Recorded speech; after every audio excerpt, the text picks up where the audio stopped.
Қайырлы күн достар.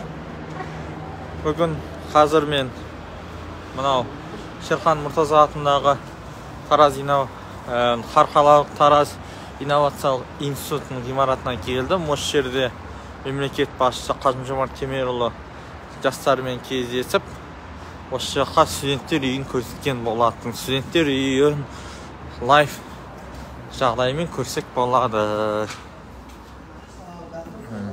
Саламатсыздар. Саламатсыздар. Міне бірінші этаждың несі холлы. Осы жерде жоқ. Свет жағудың особо несі жоқ. Міне осындай лайф. Өтсек бола ма?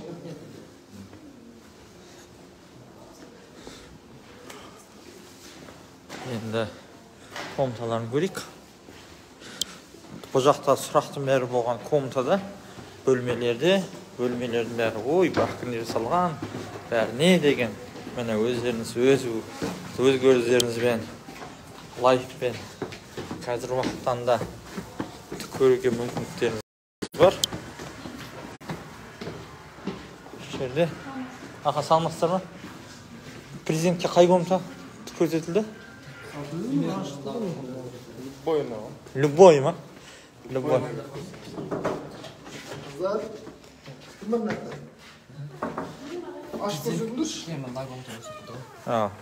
Президентке көрсетілген комната. Әлі жағдай осындай. Міне 4 адамдық міне шкаф. Мынандай несі бар? Әжетхана. Ішінде шетелский вариант қой. Мыняқта 4 адам, мыняқта 4 адам. Міне шетелский вариант. Міне ішінде ванналары. Міне аяқ киімдер. Студенттер осы жерде тұрады. Мыняқта демалатқан адамдар бар. Демалатқан адамдардың мазасын алмайық, ет болады. Саламатсыздар ма қыздар, қалайсыңдар? Міне аяқ киіммен немен. Міне мыняқта 2 адам, е? 2 адамға арналған. Ол квадратурасы аздау.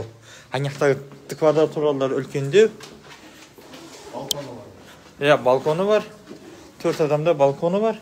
Ал 2 адамда балкондар жоқ, бірақтан кішкентай. Сосын айтқан, бұл кітап тұрған қалпында тұрар. Оқиын дегендер оқиын. Мен кітаптар мәселесі, мен кітаптардың осындай қымбат кітаптар. Рухани жаңғыру аясында шығарылған кітаптар. Мен кітаптар блогы, мен екінші жағында да.